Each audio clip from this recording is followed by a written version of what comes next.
Welcome to another thrilling episode of Back to the Podcast. We are your hosts, Justin Neal and Chris Lawler, and our mission is to create an entertaining cinema-centric discussion about the past, present, and future of all things revolving around entertainment. Please don't forget to follow, like, and subscribe on wherever you consume your content. On today's show, we're going to have some fun, man. We are going to be diving into some remakes that are coming out and pitch each other on our own remakes. Justin, how are you doing today?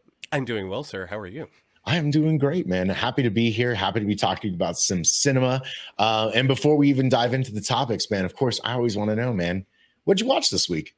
Okay, so the big thing for me was this weekend. As you know, what I've watched is I was going to take my boys to their first cinema theater experience, and we chose the Super Mario Brothers movie.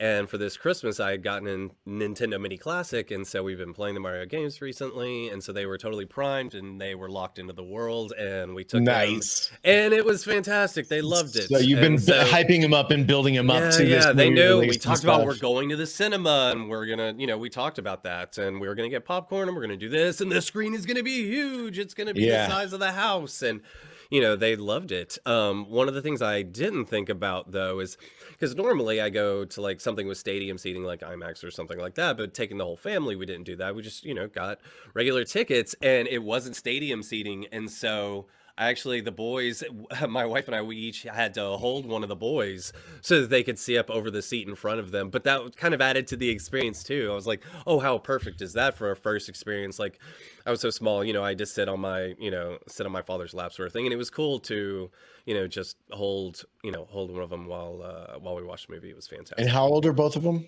6 and 3. So how did the 6-year-old do, and how did the 3-year-old do? They both loved it. They both were quiet and they watched it. But we watch a lot of movies, but okay, so this is the first time in the theater. Yeah, they know what a movie is. So they even know what trailers are. Like at this point, they're starting to, and they know that people make these movies. We talk about that a lot because both of their parents are in the arts, so arts and craft, so to speak. And so people make these movies and people do voices for them. And so if it's animation, they say, like we were talking about Jack Black this morning, they say like, who did the voice of Bowser? I'm like, that's a musician named Jack Black. Actually, that's probably why they had him sing in it. And that's funny. And so we talk about people who make these things, and we make that so that these are stories that people are telling for a nice deep dive with the kiddos afterwards. I love it. So, do you do the thing like in True Romance where you guys go out get some pie? we don't do pie, but I love that movie. That's a classic. That you could totally turn into a new tradition for your household and stuff. That's awesome, man. I wonder what it would be like if the first movie I went to go see was Mario. I mean, of course, I grew up on Mario, and there was no other person to play with, right? Like Nintendo didn't really have that many mascots at the time. What would it have been like? Because of course we grew up on, I'm assuming you grew up on the old Super Mario Brothers movie. Oh, sure. And the live action one and stuff. And I had a soft spot for it. I just loved Mario so much that I was like, wow, they made a movie for me. And it's a terrible movie, and we all know that now and stuff like that. But you love it anyway. I, for some reason, do. I don't know why John Leguizamo and Bob Hoskins had good on-camera chemistry, even though like the behind-the-scenes stories that I've now learned as an adult is atrocious. Legendary lore. Legendary, yeah. And Dennis Hopper, was he still in his bonkers phase at the time? Dennis Hopper, I was so young. I don't even remember. Come out of? That was around the time of Speed. I think Speed came out in '94, and then Mario came out in 93. So it would have been like, was it '93? I thought. So he was trying to come. He was trying to like reclaim his status, I guess, at that point. Like he had cleaned up his act a bit because he was a legendary imbiber of all things. He used to say like, people used to think I was addicted to Coke, but it wasn't. I was an alcoholic. I did the cocaine so I could stay up and keep drinking.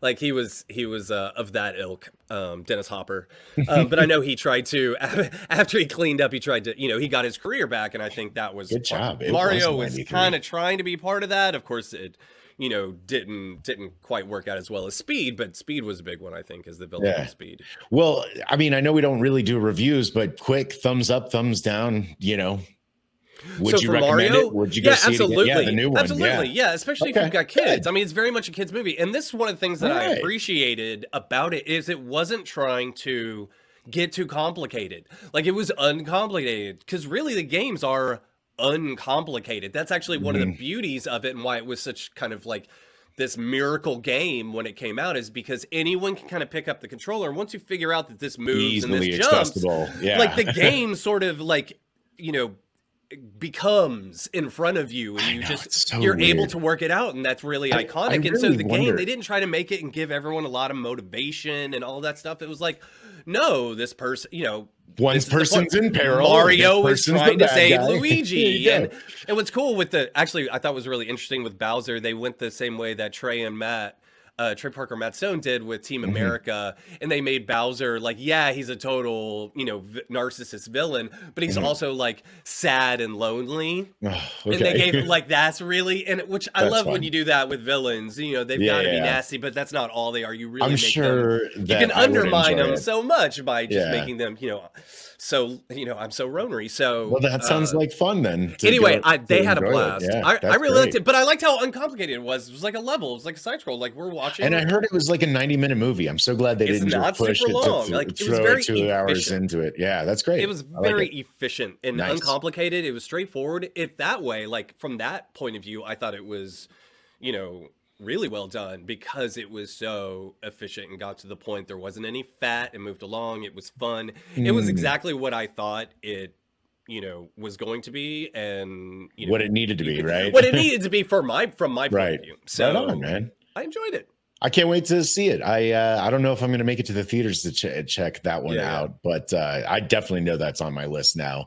It's gotten some pretty good feedback, so it's just fun. It's fun and uncomplicated. It's popcorn. Man, I haven't been to the movie theater in quite a while, which is unfortunate.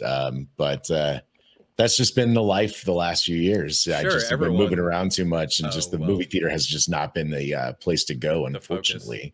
The first one post-COVID that I saw in the theater was Dune, and that was a great movie to come. Okay, I haven't even seen Dune yet either. Yeah, oh, man, that's an epic movie. Yeah, right on. Yeah, really, I can't say good enough things about Dune. I think I'm definitely hyped for the new TMNT. Which I think is a perfect segue. Did a voice. Yeah, Rogan did a voice for Donkey Kong. Oh, right, that's right. He's in that. Yeah. So yeah, Rogan, but TMNT. Yeah, so I mean, we might as well just move along and talk about our topic for the day. Remakes, reboots, sequels. It's all still happening, right? And we've got a couple more coming out this year that makes me question why they pick this movie to reboot or remake compared to something that might have had a good story and was not executed well. Like sometimes they're just remaking stuff that was executed perfectly and they're just updating it because of modern times. And it's like, why not start cherry picking more movies that had like a decent premise, but just didn't, you know, execute all the way, may have ended up like a C- that could easily be turned into like an A+ adventure film of some kind. So I think we're going to move into those pitches here soon, but I wanted to bring up some of the movies that are getting remade right here. So one of the weird ones that showed up on my radar was House Party. Did you ever watch the House Party original? Yeah, I remember. I was always more partial to Friday of that, like sort of era and genre sort of thing. Early '90s, sort of hip hop. You know, pot smoking overtones, that sort of thing. Like it was definitely like a weed smoker's, you know, sort of thing. Friday was always one of more of my jams. But I remember Kid and Play.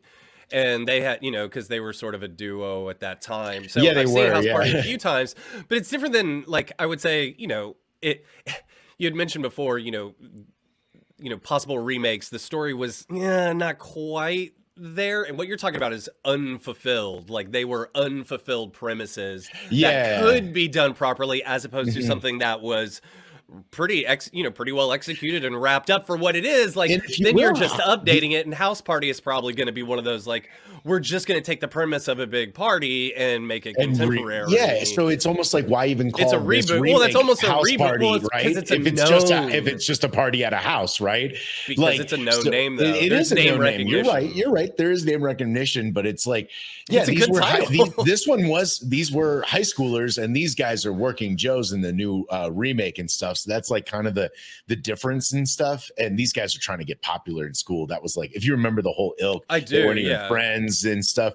I can't believe I remember the synopsis for this movie so well. But he was the nerd and he was the cool guy, and they were at high school together. And obviously, he wanted to help him get good grades. So typical of a setup. So they're obviously doing away with that in this remake, at least from what I've been seeing with the trailer. Trailer actually for the new one's not necessarily bad. But I chuckled a few times. Yeah, I did too. But it's like, why necessarily? Is it just for the name recognition, like you're saying? Yeah. Okay. Yeah, totally.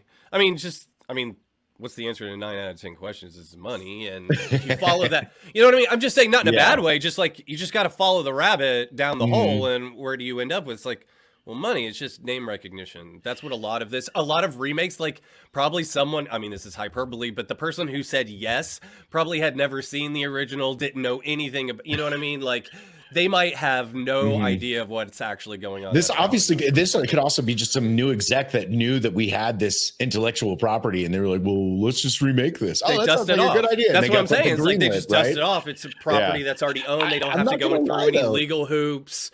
Yeah, but the new one's got some good comedians in it, like some very new and upcoming ones are. Okay, and that's what kind of the original House Party was. Like, these are just vehicles for the people. It's not about the plot. It's a vehicle for a comedian. And so that's what I would say, you know, why it's okay they call it House Party, and it's kind of a, you know, it's not the same plot, because what plot? What I know, mean, you were saying, like, that's not the point. It's a vehicle, and that's okay. Plot, it's like a Jay and Silent Bob movie. You know, like, that's okay. That's what it is. And so I would say, as a comedian vehicle, I don't know these two particular comedians in the new upcoming movie, but I don't have a problem with them, you know, just reusing the House Party name as a vehicle for up and coming comedians. You know, you make a contemporary LeBron as someone that's so far up on a peak that, like, you can make fun of him. He can make fun of himself because he's so iconic. It doesn't even matter, you know, what, and he can do that. And, you know, that plays. Yeah, no, the Noah Akibi, and excuse me if I'm getting that wrong, he's actually a British actor that is, that's Tosin Cole, and then Noah Akibi are coming up. Both of them are pretty young. It looks like Noah has done some stuff. It says Star Wars Episode 7, Force Awakens, Unlocked, some Doctor Who stuff. I mean, they shot that at Pinewood. So exactly. Like, he could have been an extra outside of He's also British, and he's done some stuff. So, yeah, so these could just be new up and comers that are just getting their first breakout role too. You know, you never know where that's going to be. I mean, Tom Hanks? I know we all think of Splash, but then I think back to Bachelor Party, right? Yeah. You know, and like kind of young, immature stuff that he was doing. Turner and Hooch was one of those movies that I grew up on, like, from TV. It was a TV movie, but we like had it taped from TV because we like Tom Hanks and Turner. Yeah, and then who else? Michael Keaton getting started in like Night Shift. You know, where you never know where these people are just going to get their first, you know, foot in the door.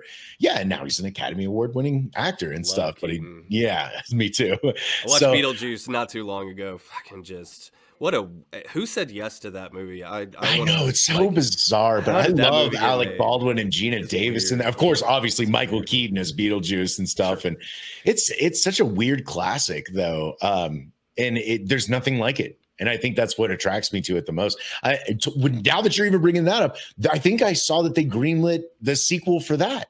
Now they're making, not a remake, but they're making the sequel to Beetlejuice. Finally, is what I'm hearing. So that's another. Well, I guess they got Tim Burton and Michael Keaton to agree to it. Whatever the idea. I mean, agree to the script is what I mean. So they finally probably settled on an idea that they were willing to, like, you know. They were supposed to go to Hawaii and do a Hawaii that's right. Beetlejuice trip. They've been talking about that since they like shot the original. Since the original. Beetlejuice goes to Hawaii or whatever. We'll see if that's what happens. And then another one that's in the pipeline. Now, did you grow up with White Men Can't Jump? I know I watched it a few times, but it wasn't necessarily so pretty. My favorite movie. Dude, Woody Harrelson's good at basketball. He's got actual skill. And of course, they were huge names at the time. Wesley Snipes was obviously huge. Oh, yeah. But yeah, now they're remaking that into a remake with Jack Harlow and another young up and coming actor. I think he's from Nanny or some other show. Let me see if I can find that info real quick. Again, comedy vehicle. That's what this is. Yeah, and I think it's more about how, well, hey, we've got this actor. Why don't we just remake this with that actor to give them this, it's a shot for someone else to kind of move up and get a broader, get introduced to a broader audience. Yeah, it's a stepping stone movie. Not that that's a bad thing, but that's kind of what I think of it as. Like, yeah, it's a vehicle to get, like an SNL person to come on to, a broader scene, that sort of thing. Just as like they just like redid Fletch, and everyone said it was hilarious. But with was it John Hamm in that? John Hamm, yeah. And I was like, I would actually see that, but it came and went real quick and stuff. So sometimes like there are these. It got a lot of buzz. John Hamm is fantastic. His comedy is great. Yeah. But I mean, I wonder about this. It's like, is White Man Can't Jump more about its time, or is it just, who cares? We can make two basketball dudes hustlers on a court in any day. It's not that. I would say what you just hit the nail on the head. Like, you can get hustle. It's basketball hustle. That's cool. But you can do that in a time. You can set that anywhere. You can set that in fucking Thailand or Russia. Like, if there's a basketball court, there are hustlers everywhere. Like, I wonder if the Jeopardy subline is going to be in here. Because wasn't that the whole thing? Yeah, with Rosie Perez. Rosie Perez, right? Yeah. That was her. That was a whole. That was like a major subplot. I know, and she made it. They made it seem like such a big deal, and it's like, you know how many taxes they were going to pay on the money she was going to win at Jeopardy at the end of that? Like, her $50,000 wasn't much of anything, but they, oh man, that was a silly subplot line in my opinion. But yeah, I think that was probably the weakest part. But what's the guy? He did another sports movie. The guy who directed that, it was Play It to the Bone, also with Harrelson. And Antonio Banderas. That was terrible. Wow, I do not remember that one.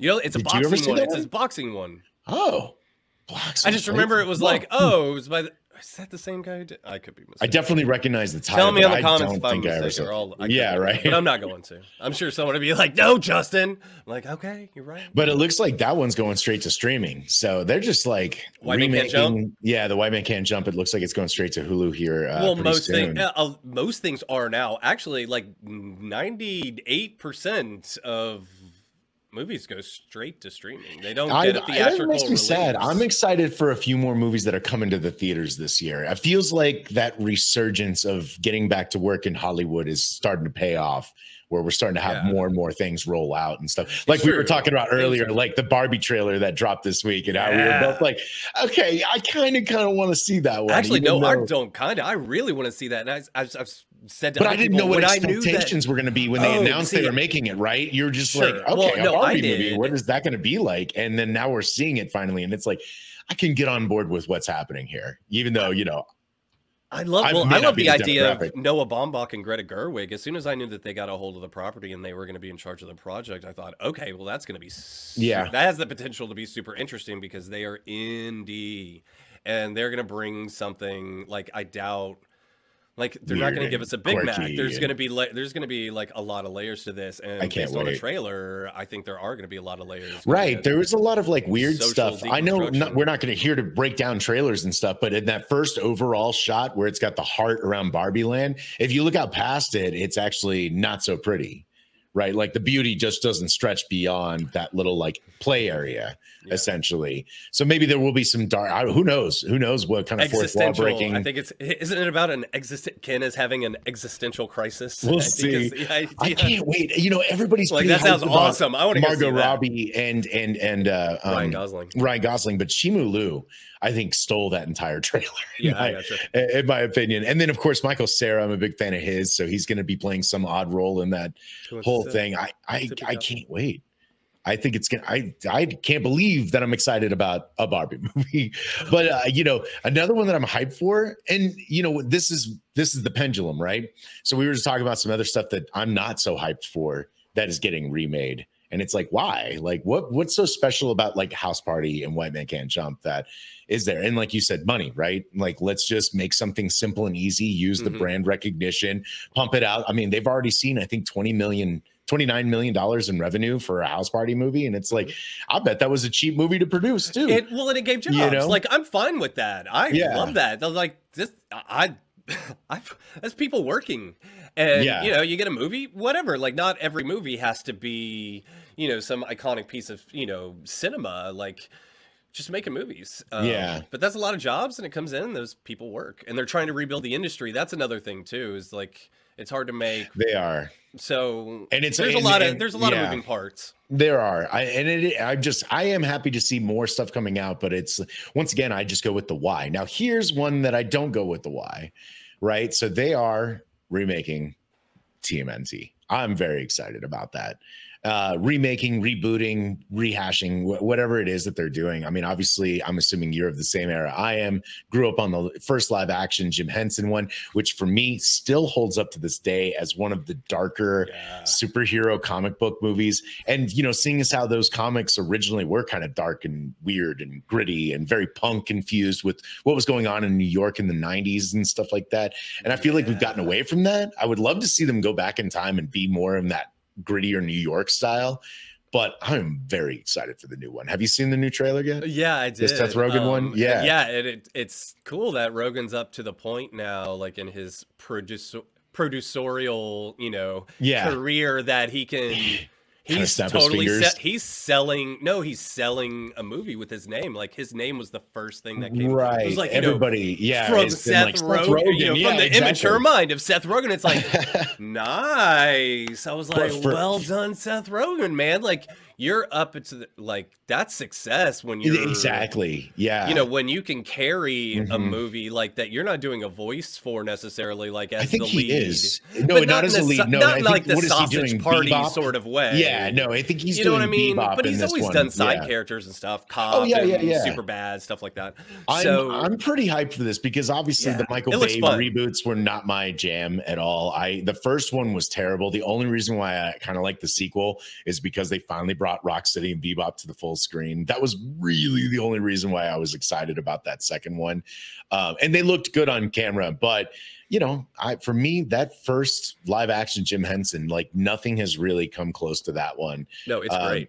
What was the other that was one the first like movie poster? That was the first movie poster I ever owned. That was framed. Really? Like, I had a framed movie poster of that. Nice. You know, I had the one where it was when it was Leo meditating under the tree. Got it. That was the movie poster I had, and that was one of my first ones as well. I definitely remember that. Right next to my Tiffany Amber Thiessen poster from. Well, that makes sense. Saved by the Bell.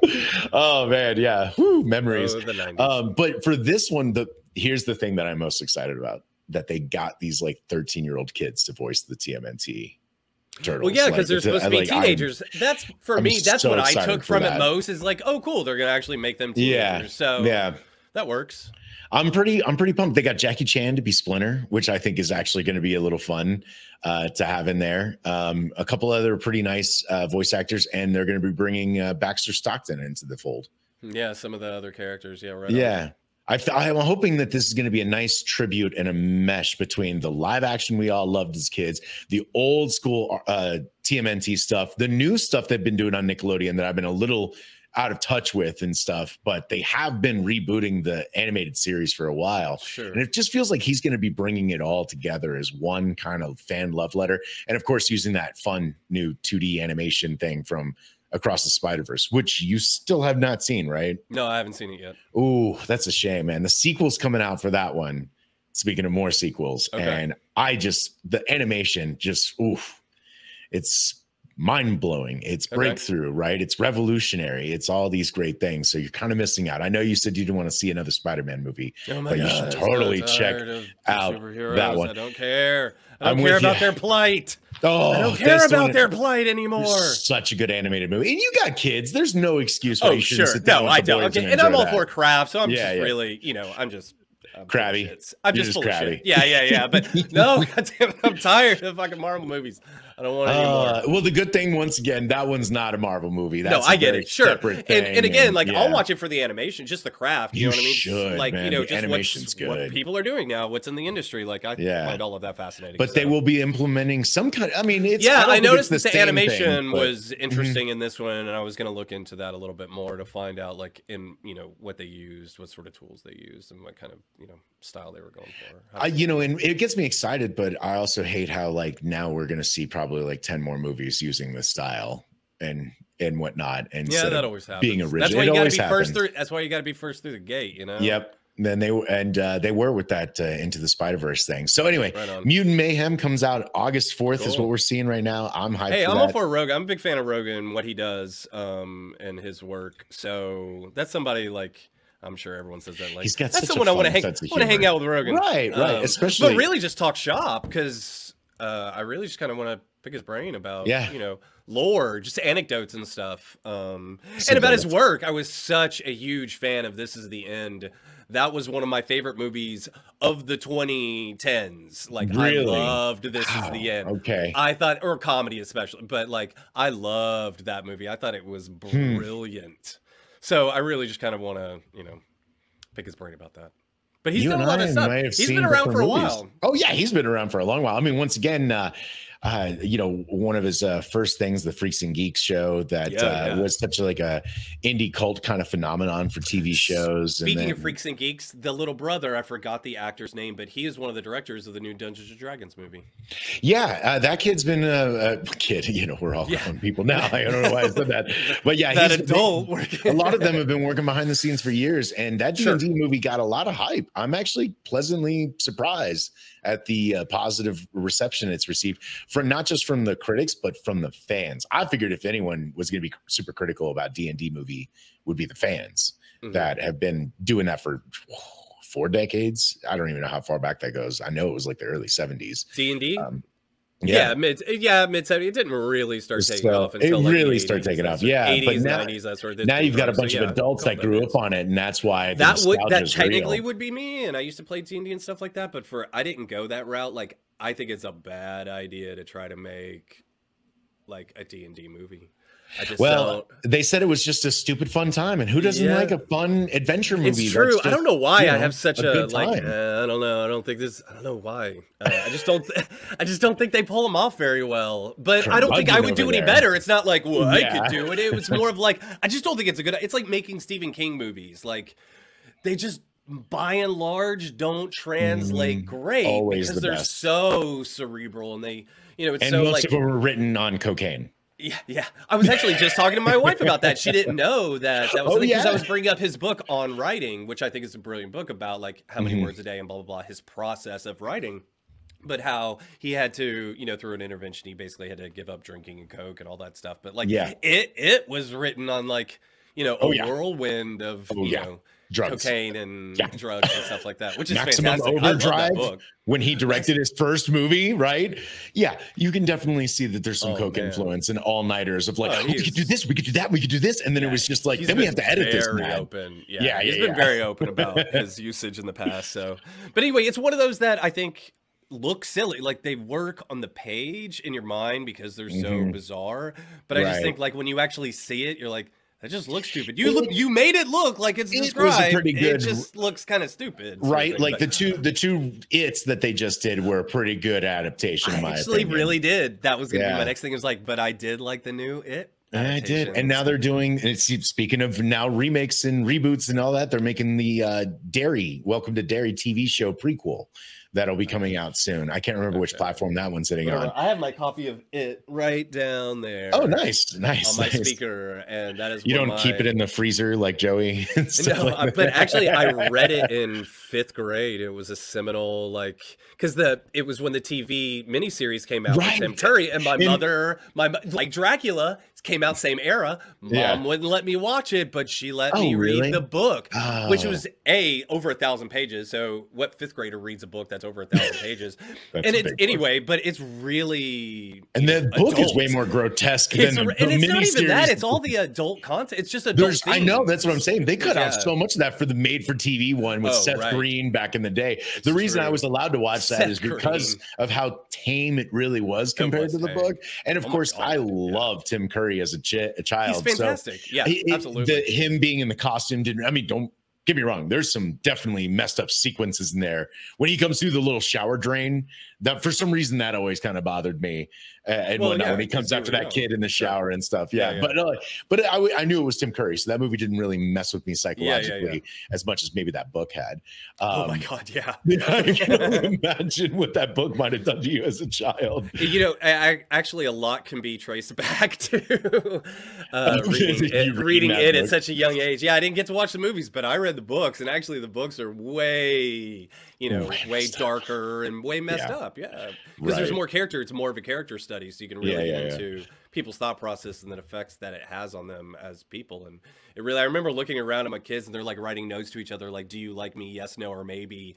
And like, I'm reading it, and like, you know, the homosexual kid gets thrown off the bridge. You know, it's like it's a hate crime. Like it starts off with a hate crime sort of thing. And it's violent too. It's very violent. Yeah. Very violent and visceral. And there was a lot of stuff that I was processing that it was like, oh, so that's what can happen in the world. And other kids are like, wee. Yeah. So anyway, all right, let's stay on. Yeah, let's get back to remakes. Well, now what I want to hear is what movie you think was. Oh, me first? You go first. I got to go first. Okay. Yeah. So for this segment, what we decided to do is that we were going to go and cherry pick a movie from the past that, you know, may not have been executed well, whatever, something that we see that could be remade for modern audiences without trampling all over the original and its true goodness. At least that's the approach I took with the one I picked today. So I went with a classic movie that for some reason I'm so attached to. I have no idea why this movie resonates with me, because when I watch it as I get older and the more I like analyze it and break it down, I'm like, this is really poorly put together film, but for some reason I dig it. It's The Warriors. The vibe, the fun, all the gangs, the synopsis is killer, right? Like they go to this fictional get together where all the gangs of New York come together, right? And Justin, you've seen this, right? Tell me you're familiar with this movie. What year did that come out? 79, if I'm not mistaken. 79, right on. Let me go triple check that, but I'm positive that was 79. Yeah. So this is still even before my time. So the reason ended up coming across this was obviously people had mentioned it. You know, when you're talking film with people, you hear this thing and people had always been like, oh man, The Warriors is just this great classic and it's like violent and stuff. And I think people may have had like old visions of what they think they remember the movie being like and stuff. Because when I saw it, I was like, this is pretty tame. But then they made it into the video game. Rockstar picked up the royalties to it and made it into the video game. And that's when I started really getting into it. Diving into the movie, the lore, like how did they make this movie? What was the whole thing behind it? And, you know, obviously it's got James Remar in there. He's one of my favorite actors, been in over 170 something projects. I think I'm even miscounting that. Worker. That dude is a worker. He shows up in so many things. I mean, when I went to go and grab his IMDb earlier, I was like, man, he's been in like 5 new things this past week. Mine too. You know? Bruce Dern. I was talking about that. It's like his first credit was in 1960. It's incredible. So yeah, James was really young in that one. A couple other unknowns came together to make that movie, but I just love The Warriors. I love the concept that they leave their weapons, leave their turf, right? They come from Coney Island, which, you know, now that I know New York's layout, and head all the way into the boroughs, I'm pretty sure of the Bronx and whatnot, to have this meeting. And then they get blamed for murdering the dude, the G that like puts them all together by the side of the terrible gang. And it's like, that's a simple plot. So it's like the execution, the violence, the fighting, the choreography and stuff like that. It's pretty dated, you know, it's pretty stage combat-y. And whatnot. And the lines of dialogue are stilted and a little dated, like they had to chop around a lot of things, or like maybe they were making things up on the day and stuff. So I feel like a remake of that. And now I know in 2016 they were actually trying to remake this one. So I know I'm not the only person that was doing it, but they were going to put it in LA in 2016 and modernize it. And I was like, but then there's cars, there's phones and stuff like that. New York at this time back in the late 70s was, you know, pretty run down. It was rough. The neighborhoods were a fucking mess. Yeah. Buildings that's Summer of Sam, 79, right? Exactly. Like, you know what I mean? Like it's a different time. Yeah, that was a different. Yeah, I did see Summer of Sam in theaters back in the day. Yeah. Not my favorite movie necessarily, but he captured the vibe. But that's what I mean. Is like it was kind of hot and dirty, you know? I think it set out exactly to do what it did. Is it the best movie? It did. No, I know we're talking about something different. Sure, but he accomplished his goal. Yeah, of creating the vibe. vibe. It was like this over. I agree with summer, you. Yeah, and you're just sweltering in the heat. And I saw it like cool, and it's still like that, but it's been Disneyfied a little bit, right? Like they've cleaned it up a lot. Times Square is not the same Times Square it was back in the 70s, where there were strip clubs everywhere and whatnot, and like, yeah, just run down cars and barrels on fire, buildings on fire, because they're trying to like, punk rock. Yeah, right. Like punk rock taking over the thing, and how the hip hop scene was starting to like transfer out of disco, right? Like we were getting out of those disco days and stuff like that. And I think that the movie should be remade, but not modernized. But not modernized. So yeah, 79. You think you just want it to fulfill the original vision. Basically, yeah. Why bring it up to the times? Like, I would much rather them have to use the subway system, because not everyone would have had a car back then and stuff like that. Especially the way that they just depict the gang not being rich, right? These are kids of the street. So why would any of them have a car? So they use the subway system. And I love that we could still just incorporate that into the story and have them travel back to Coney Island. Nothing really has to change. All the gang names could still be the same. I love the fact that they use the DJ as the narrator of the story and stuff, by hopping on and talking about like where the warriors are at, what gangs are involved, giving out the APB and stuff like that. I love that whole vibe. It just, why not, put in some good actors and some better dialogue, better action. So let's see. I guess my question would be, would it be an ensemble, or would you give a lead? Okay. But like, why should I care what happened in 1979? Like, why keep it of that time? Because, I mean, you got cell phones now, right? Like, they just pick up a phone and call and stuff like that, instead of having to rely on the pay phones that may or may not be working throughout their So it would be boroughs. Like this is a historical document. Yeah, a little bit. Actually, I could see a case being made for doing it like documentary style, like doing it, cinema verite sort of thing.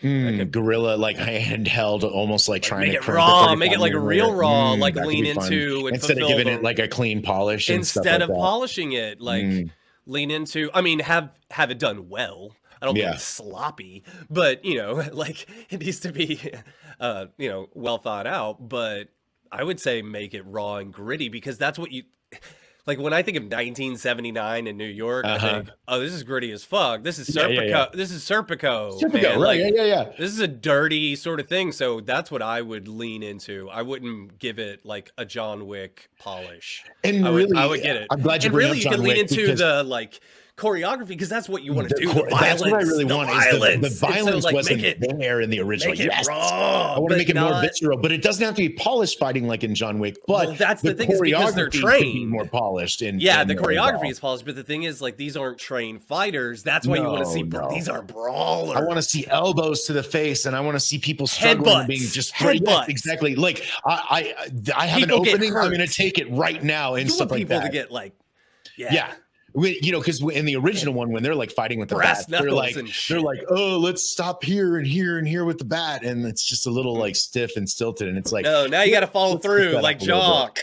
Yeah, brass knuckles. So that's really it. I don't really have much to say. I really think that the up and coming actor Shameik Moore should be one of the leads. I think that dude is a serious talent that not a lot of people are recognizing. He's starring in the Wu-Tang American Saga on Hulu right now. He's the voice. Which you are raving about. I'm raving about. We'll talk about that another time for sure. I am raving about that show. Just to throw that out real quick. About this show. One of the best things to be streaming right now. Seriously, one of the best shows out there, and especially that it's a biopic. But he's on that show. He was in the Get Down. Did you ever see that one on Netflix? Was Baz Luhrmann. I'm a big fan of Baz, but I think I watched did he direct that? No, well, he was one of the creators. He was one of the showrunners. I think he did the first episode, like the pilot or whatever. The first episode was bombastic for sure, and it's definitely Baz Luhrmann. So he was one of that was one of his like. Okay, he works with other people, of course. Yeah, and then he's the voice of the new Miles Morales in the Spider-Verse movies that you haven't seen yet. So I think this dude's a versatile talent. I don't know who I would have him as, because Swan kind of is like your leader in the old school movie and stuff like that. I'd like to think that just any one of them, he could portray any of the main cast members, Snow, any of those people. Like, I haven't really like written down a cast. I'd like to think I could find some really good, talented young actors that are not huge names to come in and be the new ensemble of this and create that world, recreate that world, and just like give it new life. Turf War. We haven't had it. There hasn't been a good, I mean, since Gangs of New York, really. I mean, has there been a good like glad you brought that up. Has there been a good gang war movie recently?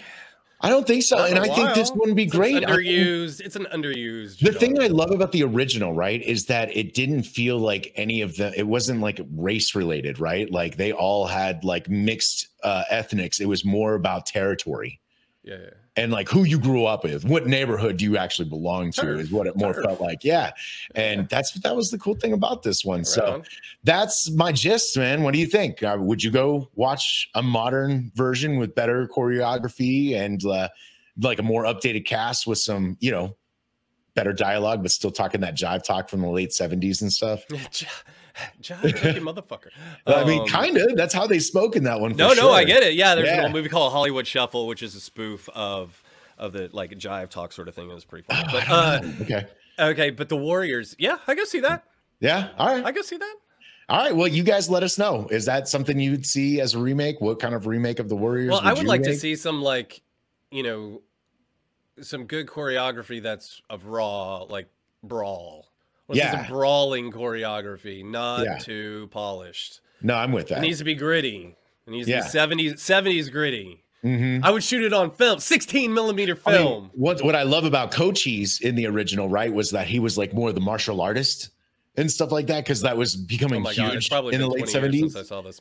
Oh my goodness. Yeah. So it's been a long time. Cochise had a little bit more of the martial arts, where some of the other dudes were more like just boxing brawlers and some of them were street brawlers. So you get them all like their own like, little bit of style and flair to it. Snow was a little bit like that as well. Gosh, I can't believe I remember. You want some UFC. You want some UFC choreographers. It's something fun, like that. I mean, I don't understand why they can't. And once again, there's a trash can. I was just about to say that. Like all the elements around them have to be like implemented. You know, You use what you've got around you. All they do is the pull-ups, push-ups, maybe some sit-ups. Like that's all these guys do. They don't know how else to train except for maybe against like a little boxing, dummy and these stuff. Are kids. But also they're kids too. They're kids lost in the woods, you know? Yeah, they don't, these are lost boys. Like they don't know, they're not trained. That's the thing is like in something like John Wick, like, it's, super elevated, in terms of skill, what they're doing, but they're all the characters within this world are all trained.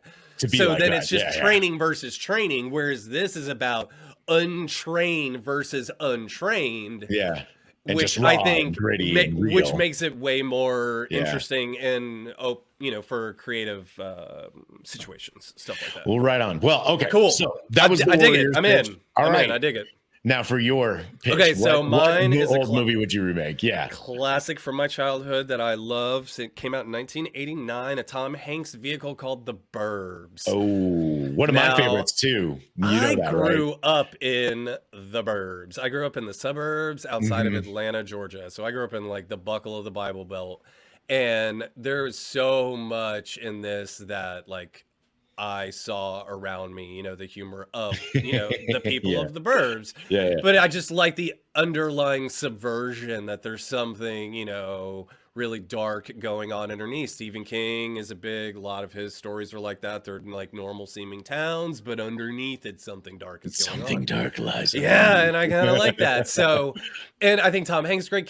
The late great Carrie Fisher. Carrie Fisher is so awesome. Bruce Dern. Yep.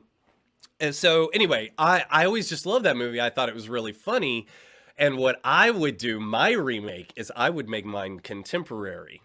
Except I wouldn't make, in the original, you've got, it was still like, it came out before the fall of the Berlin Wall. Like, so the Cold War, like, it was the very end of the Cold War, but Cold War, you know what I mean? Like, it's still a Cold War mentality. And so they were, the Klopeks were, what is that, Slavic? Right. No. So like that's the idea. It's that they're Eastern Bloc. You know what I mean? That's the other side. That's they must be up to something. That's the enemy sort of thing. So, but now in contemporary America, it's not them, it's each other. So what I would do, because I grew up in the suburbs outside of Atlanta. I now live sort of outside Portland, Oregon, and they could not be more dissimilar unless they were on a different continent. They really are. This feels like a totally different country from where I grew up. It's very, very different. So I love the idea of like taking a super progressive, liberal, like Portlandia family and putting them in the middle of like suburban Atlanta. You know, okay, so they would be the fish out of water. And they would be the fish out of totally, but make it like dark, and no one's trusts each other, so it's gonna be like a dot of like super blue surrounded by red, and have it be that way. Okay, and I think a lot could be said. So it's you've got layers of political commentary, humor, and ultimately it's a comedy. You want it to be a comedy, right? So it's supposed to be funny, but that's the idea. It's not that it's not the outsiders aren't someone else. It's each other within this country. And I could even take it further and say like, okay, coming from suburban Atlanta right now, there is a congresswoman that is barking a lot about a national divorce. So we can even set this in a theoretical in like a post theoretical national divorce, and for work or whatever reason, you know what I mean? Because like the idea is like blue people live in blue states, red people live in red states. Of course, that's it's way more complicated than that. Even in a realistic situation, it's very, very complicated. So the idea, you'd still move there for work. So someone who grew up out here, like a total Cascadian granola, knits your own mittens sort of thing, moves to, the South, where the dirty it's like, South, right? Where it's the dirty South. And, if you go outside of the city, it's, God, guns, and glory sort of situation, which is as far removed from this mentality that I see around me now as possible. That's my point. It's like, they are just totally opposing points of view, and the distance is like the difference between like Portugal and Poland. That's the difference. Like we could be Oregon and Georgia are totally different countries. And so so you're showing I would how even in this own country we are that vastly different. Totally different. And instead of having to be from like wherever, what was the country they say they're from in this movie? They don't, right? He just asked if it's Slavic, so which is just sort of Eastern Bloc at that time, because that would be at that time like, oh my god, anything from like Lithuania to like Western Mongolia, Azerbaijan. So just like in between Europe and Asia is what they were asking about. But he says, what is that, Slavic? And so, no, but sardine. Anyway, I love that movie. It's been way too. Now you say it's so on PC now. It's totally. I haven't seen The Burbs in just as long. It's really on PC. It probably like many things, it wouldn't get made the same way now as it would then. But what I would do is that I would make a total like social commentary. That's hilarious. It's still just making fun. Would you still kind of do the same ending as the original? I don't know. With, like, I don't know. Maybe they're actually serial killers. Maybe that's the thing. Is like, and actually they would probably both sides need to be wrong. That's the thing. Whatever conclusion that I came to at the end of The Burbs. Well, is that like they were they just find the bodies in the trunk. They find the bodies. Which is funny, and a case could be made that it's still like totally phobic of red, like it's totally Red Scare that. In the end, it turns out, no, they actually are bad. And you know what I mean? Like, we didn't learn that they're actually good people and we're all one. We learned that maybe they moved there to really kill everyone that didn't agree with them or something. They really were, or just that they are, foreigners. Foreigners. That's what it's about. He even says, when Bruce Stern says when he was up last night when the foreigners were making all that racket, because that's the thing, they're foreigners. But nowadays, like, people here, if I took them to like Paulding County, which is really just outside of Atlanta, like it would be a different country. It would be a totally different country to these people, to both sides. So that's what I would play with, because I grew up with one and I see the other now, and I really want to. I'm actually prepping kind of a short film that does that. You can even take people from like that are city folk, like same thing that you're talking about, but like live in like in the city in the downtown area, moving to the burbs in a different region as well. And so it's like out of fish out of water story, but on two counts, right? So social set layers, just layers. How would you do it? Because the way this movie starts off, right? They move into Tom Hanks, and he's already living in the suburbs. Actually, in the movie, everyone's already living there. No one moves. Yeah, I thought they moved into the house next door. Yeah, they moved in, but that's not part of the movie. When the movie starts, they're already living there. Yeah. So, but how would you do that? Would you already just start inside the city? Like, let's just go with Atlanta because you keep bringing that up. Start with the suburb there, and those neighbors had just recently moved in and were doing all kinds of weird stuff. What would be? Oh my God, they would have like they would have a Black Lives Matter sign. They would have, just every like progressive, topic du jour, right now, like the kid, like the teenager could be trans.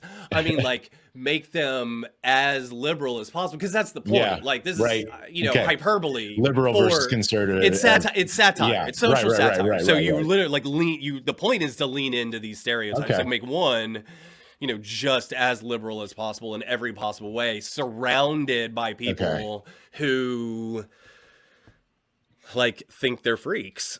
Essentially, because that's the point, is they and they just don't like how you think in the burbs they talk about their yards, like think they're going to take care of their yard, stuff like that. So you just take different topics. They're like, oh my God, you think that they're gonna whatever. That's the point. I don't. Do you have an actor that you'd cast in this at all? Oh, in the lead? Yeah. I don't know. Well, it depends on. It's going to be a balancing act. Actually, because is it more about Tom Hanks in the original, or is it about the ensemble cast? It is Tom Hanks. Well, he's the lead, I would say. Okay. All right. I mean, I agree with that, but the neighborhood of loons is what drives him crazy, right? What's feeding his paranoia. He's the neighbor, but it's all the other people in the block that feed his paranoia. Yeah. Right? If he was left alone, he probably wouldn't have done this. He would have just enjoyed his weekend. Wasn't that all he wanted to do, was just enjoy his weekend? Or his week off. He's got a week off, and Carrie Fisher wanted to take him to, to the cabin at the lake. And, I can't remember. Lake house, and then the neighbor that's got is hydrocephalic, and he's hydrocephalic, and I don't think that you should make fun of him. Anyway, I just want to redo that. I haven't worked out all the nuances of like. I haven't worked out the resolution. But that's how you I haven't worked out the, you would modernize it. I haven't worked out the denouement yet. Sorry, but it's okay. Anyway, no, I've got the setting. Well, then help him finish. What should be? How should we make it? If that's the setup, give me some ideas. Actually, that's brilliant. That's my setup. And how do we? Because I kind of want them, like everyone to be, a little bit right and everyone to be a little bit wrong. You know what I mean? Because I don't want to just say like. It's not propaganda for one side or the other. It's kind of, as they would say in England, it's like, I'm kind of taking the piss out of everyone like that, including myself. You know what I mean? And I'm not like, and it's not from a pious point of view. It's from we're all down here in the gutter. Let's all we're all terrible people. Let's not put on airs. No one's any better than anyone else. So that's where it's coming from. That's where I would come from. It's not just pointing to be like, our side is right and your side is wrong. It's like, we're all right. We're all wrong. Oh my God. Everyone's terrible. Everyone just calmed the fuck down. So actually I would say, what I would do a misdirection.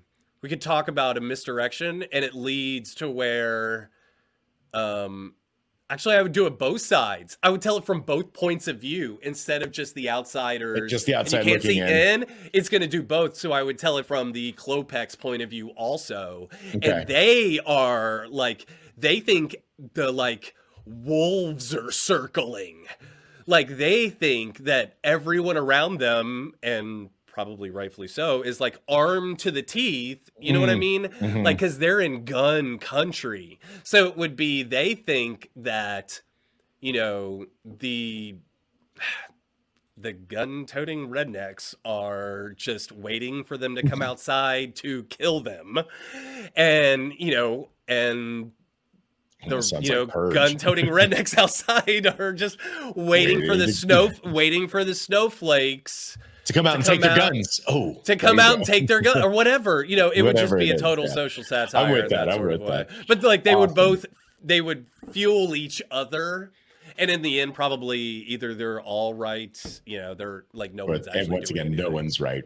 So that'll be fun. Or the kids could be right. The kids could be pointing out their fallacies. Well, like South Park, that's what South Park does. That's right. One of the things like true that. For so long, the kids would have a little moral at the end. It's usually about the adults, especially later on. They had the stoner kid across the street who played him in there. Corey Feldman. Corey Feldman, right? So what if the stoner kids the across the street that are looking outside?